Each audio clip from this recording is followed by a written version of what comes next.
Selamat malam, selamat datang di Mata Najwa. Saya Najwa Shihab, tuan rumah Mata Najwa.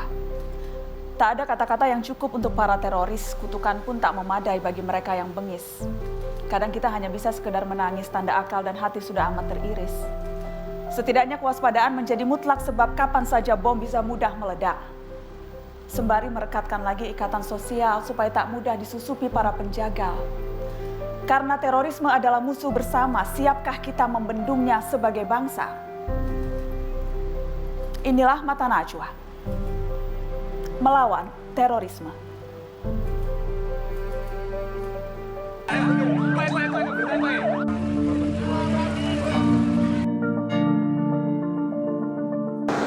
Tindakan pengecut, tindakan yang tidak bermartabat, tindakan yang biadab, dan perlu saya tegaskan lagi, kita akan lawan terorisme dan kita akan basmi terorisme sampai ke akar-akarnya.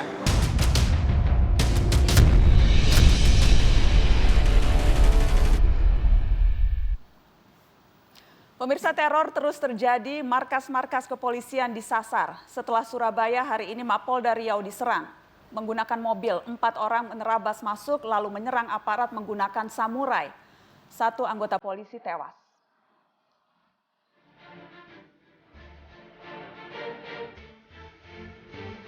Masuk!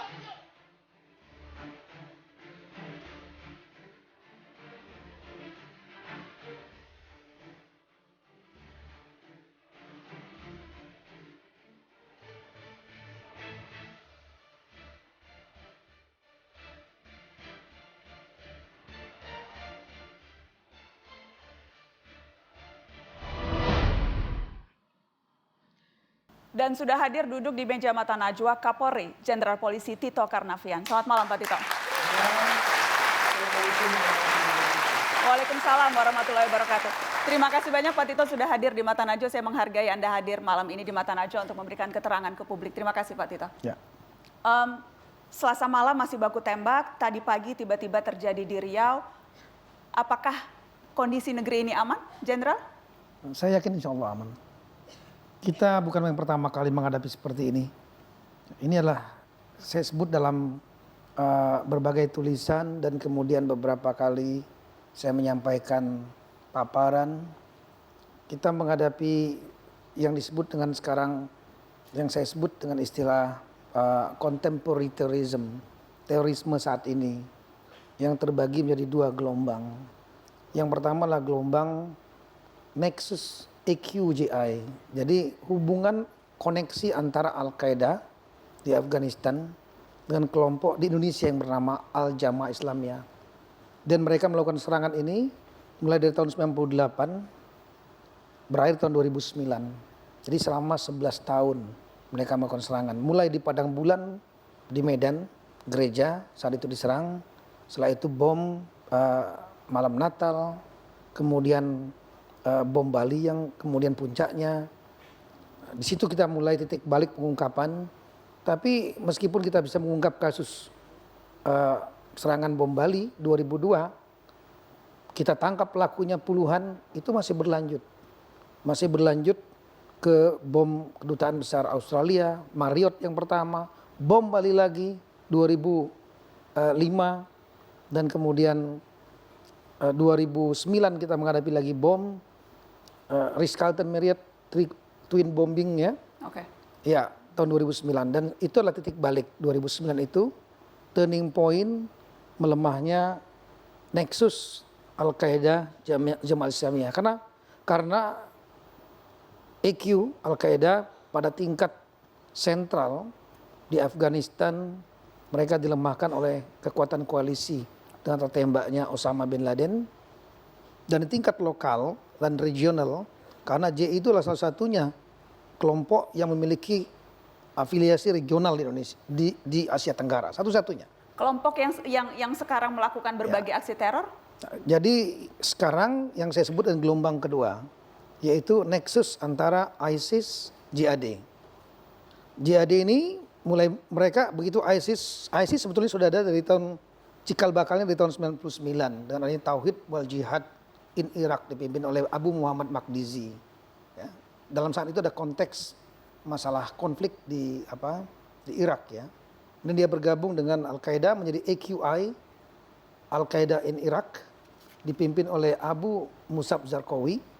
Dan kemudian tahun 2014 mendeklar adanya ISIS. Dia mengambil alih menjadi ISIS. Terbentuknya daulah. Dipimpin oleh Abu Bakar Baghdadi, muridnya Abu Musab Zarqawi.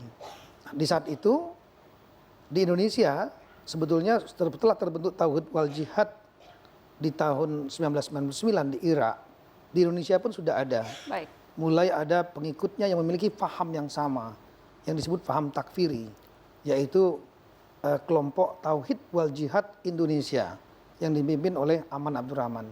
Peristiwa pertama mereka terdeteksi 2003, yaitu ketika ada bom di Cimanggis, Depok, meledak sendiri pada saat melakukan pelatihan pelakitan yang dipimpin oleh Aman Abdurrahman. Itu kecil itu kelompoknya.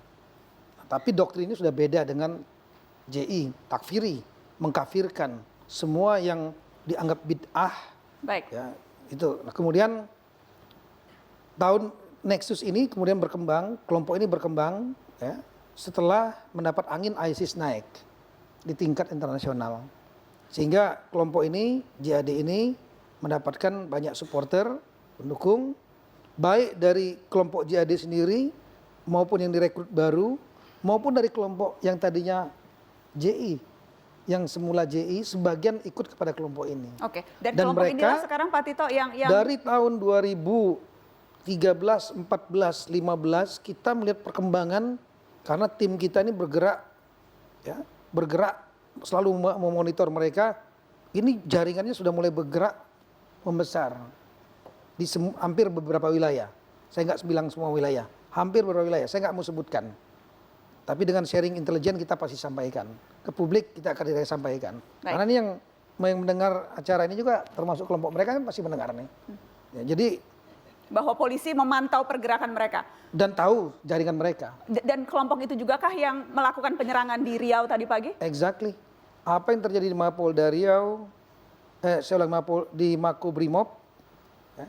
Kemudian apa yang terjadi di Surabaya, apa yang terjadi di Riau, apa yang terjadi penangkapan di Sumatera Utara, penangkapan di Jawa Barat, penangkapan di Banten, itu saya bisa langsung menunjuk bahwa inilah kelompok Jamaah Ansarud Daulah. Karena kita tahu persis jaringan mereka. Persoalannya, jadi mereka sama seperti pada saat zaman JI. Jadi jangan khawatir, kita tidak akan takut dengan kelompok ini. Baik. Kenapa? Karena zaman JI lebih masif daripada ini.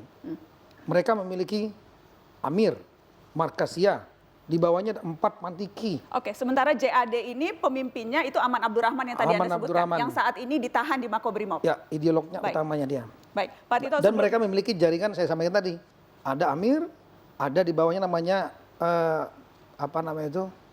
Mudiriyah di tiap-tiap daerah, termasuk Mudiriyah Riau, Mudiriyah Sumatera Utara. Di bawah Mudiriyah nanti ada namanya Majmu'ah. Di bawah Majmu'ah ini nanti ada lagi kelompok kecil namanya VA. Baik. Ya. Pak Tito, sebelum dilanjutkan, nanti saya ingin minta Anda untuk menjelaskan apa saja kegiatan dari masing-masing sel ini. Ya. Namun sebelumnya saya ingin tunjukkan kepada pemirsa apa liputan eksklusif yang dilakukan oleh Mata Najwa di Surabaya menelusuri teror yang terjadi dan juga berbicara langsung dengan para korban dan saksi. Salah satunya pemirsa adalah keluarga dari ayah dari pelajar SMP, anak laki-laki berusia 15 tahun yang menghadang mobil terduga teroris, Dita, pembawa bom di gereja Pantai Kosta Pusat.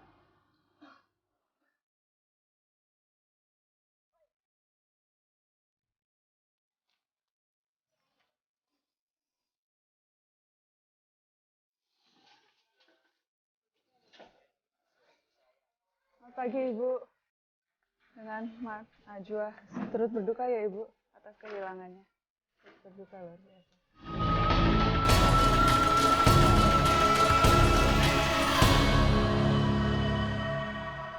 Usia berapa ya Pak? 15 tahun. lahir 2003 31 Desember 2003. 15 tahun. Berarti masih kelas 2, mau Dua. kelas 3. Dua SMP. kelas 2 SMP. Nggih, nggih. Kelas 2 SMP.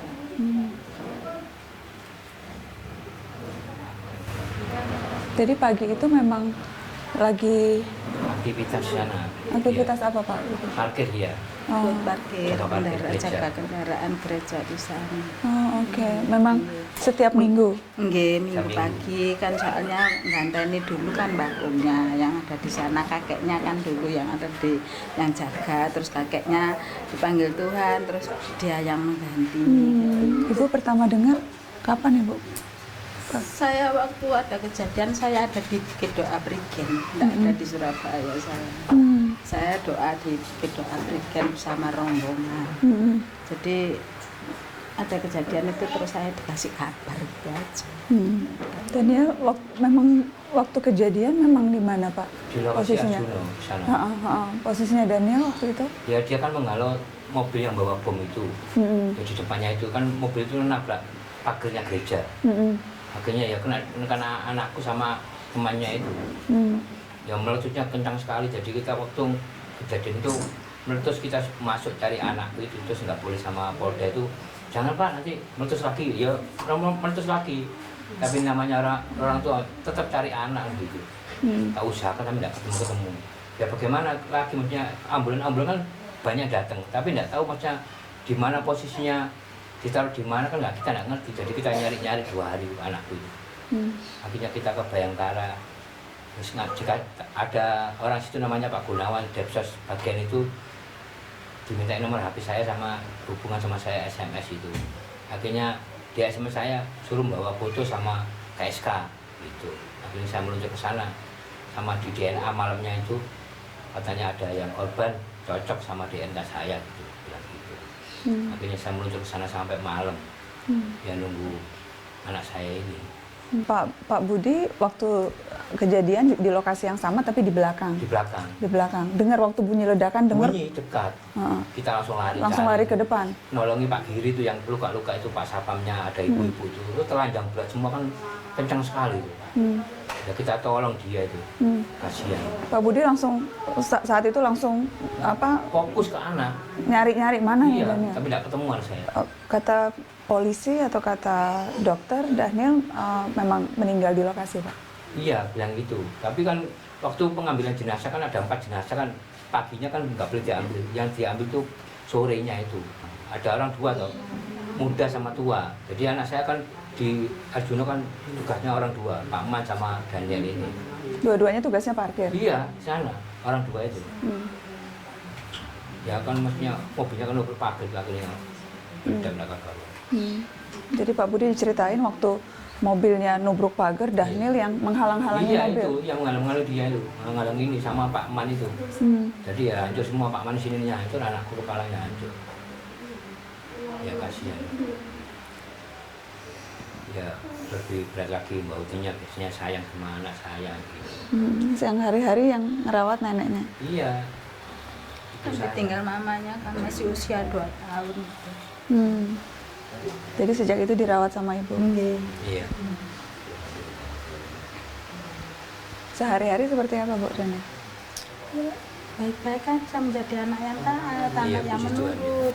Saya kan kalau mengajarkan kamu harus cinta Tuhan, harus setia pada Tuhan, suka berdoa, suka baca firman, itu sehari-hari saya. Jadi selalu yang bilang. Selalu taat. Bisa menjadi teladan di sekolah, maupun Iya. di gereja.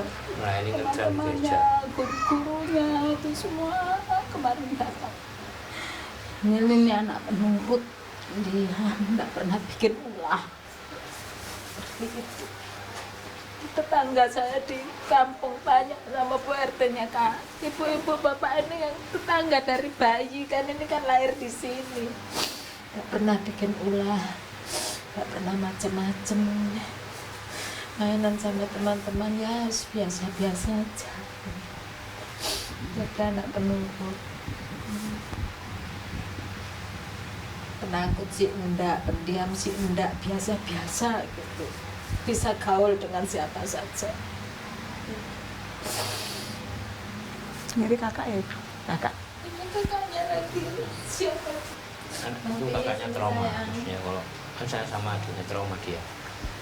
Tapi kan cinta lebih sih, sayang adiknya, sayang adik harus tegar, harus kuat. Kalau Nopi kuat itu ya kuat, kalau Nopi enggak kuat gimana? Siapa yang nemani Uti?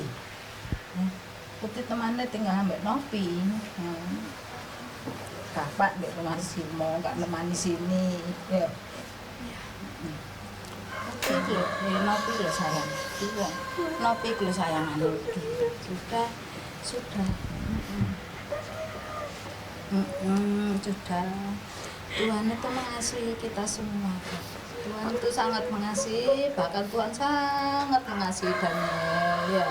Ya Daniel menjadi pahlawan, ya menyelamatkan jiwa orang banyak. Kita harus bersyukur, nak. Apapun yang terjadi kita harus kuat, minta Tuhan kekuatan ya. Biar semua itu kehendaknya, kita tidak bisa berbuat apa-apa, hanya bersyukur. Terima kasih ya Tuhan, Tuhan baik aja ya. Tuhan itu selalu baik ya. Nopi kan cinta, saya ngerti, sayang Maya, sayang Bapak ya, sayang adik cantik sebentar lagi datang ya. Nopi tuh sayang.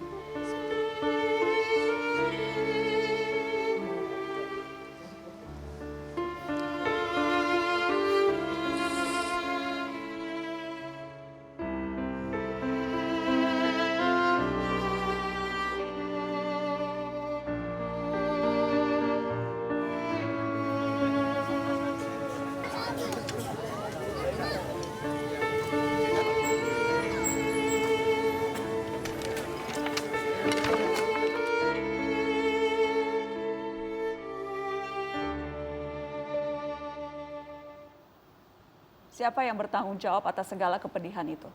Mata Najwa kembali sesaat lagi. Sempat bicara sama pelakunya atau?